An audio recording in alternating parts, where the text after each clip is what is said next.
All right, welcome. Today, we're going on a journey, a really big one. I'm talking about the grandest story ever told, the biography of our entire universe. We're going to go from that very first blinding flash of creation all the way to the silent mystery of its potential end. We're covering the whole cosmic timeline.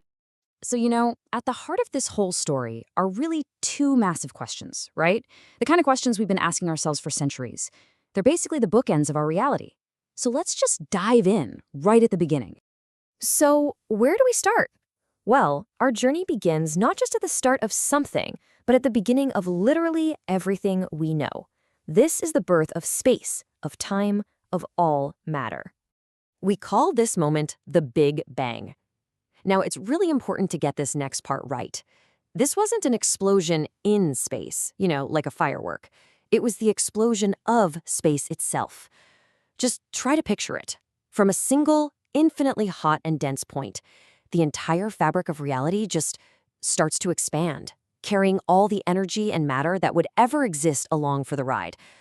Okay, so after that initial fiery expansion, things start to cool down a bit. And as they do, this one fundamental force starts to take over, kind of like the grand architect of the entire cosmos starting to sketch out its masterpiece. And that force, well, you guessed it, it's gravity. Think of it as this invisible sculptor. It's the thing that started pulling together these huge clouds of gas and dust, patiently building the very first stars and galaxies out of all that raw material left over from the Big Bang. And gravity's influence is just huge. I mean, it's absolutely immense. It doesn't just build stars and planets. No, it's the engine that powers them. It's the force that decides their entire life cycle, and it's the thing that orchestrates their dramatic endings, whether they go out with a quiet fizzle or a brilliant supernova explosion. And when gravity really flexes its muscles, in its most extreme and frankly mysterious form, it creates black holes. We're talking about the collapsed remnants of massive stars, objects so dense that their gravitational pull creates a point of no return, a place where nothing, and I mean nothing, not even light, can get out. But here's a twist. While gravity was busy pulling everything together, something else, something even bigger, was happening. You see, the universe isn't some static stage. The entire cosmic fabric is actually stretching. It's pulling everything apart at the same time. So, back in the 1920s, an astronomer named Edwin Hubble made a discovery that would change, well, everything. By looking out at distant galaxies, he found solid evidence that our universe wasn't just sitting there, it was actually expanding. So, how did he figure this out? He was studying something called redshift. Now, think about it like this. You know how the sound of an ambulance siren changes as it drives away from you? It gets lower, right? Well, light does something similar. As a galaxy moves away from us, its light waves get stretched out, and that shifts them toward the red end of the spectrum. And Hubble? He saw this happening everywhere he looked. So what he did next was brilliant. He started plotting the distance of these galaxies against how fast they were moving away from us. And you can see on a graph like this. This is the foundation of his incredible discovery. The data points weren't all over the place. Nope. They pointed to a really clear straight-line relationship. And the conclusion was just startling. It was undeniable, and it completely reshaped our understanding of the cosmos. What it meant was that space itself was stretching. The classic analogy is perfect here. Think of galaxies like raisins in a loaf of bread that's baking. As the bread expands, all the raisins move away from each other. And today, we've measured the rate of this cosmic stretch with some incredible precision.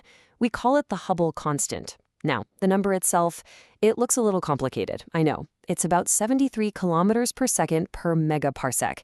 But trust me, what that number actually represents is totally mind-bending. So let's break that down, okay? A megaparsec, that's just a huge unit of distance that astronomers use. It's about 3.26 million light years. So what this number means is that for every 3.26 million light years of distance between us and some other galaxy, the space in between is stretching by an extra 73 kilometers every single second. So the farther away a galaxy is, the faster it seems to be running away from us. This incredible discovery that the universe is expanding, well, it leads us to our final and maybe most profound question of all.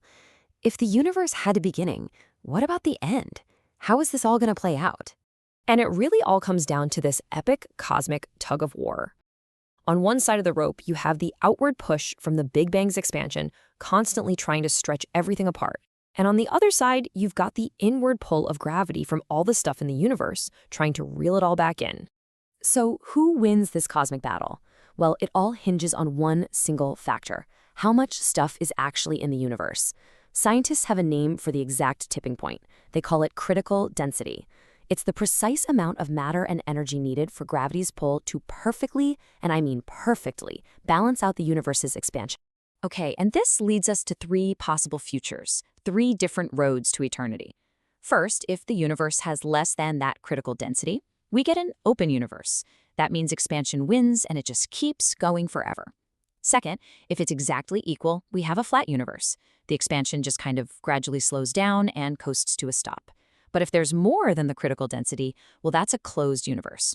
Gravity wins, the expansion reverses, and everything heads for a final, spectacular big crunch. And you can see those three potential destinies right here on this graph. See this top path?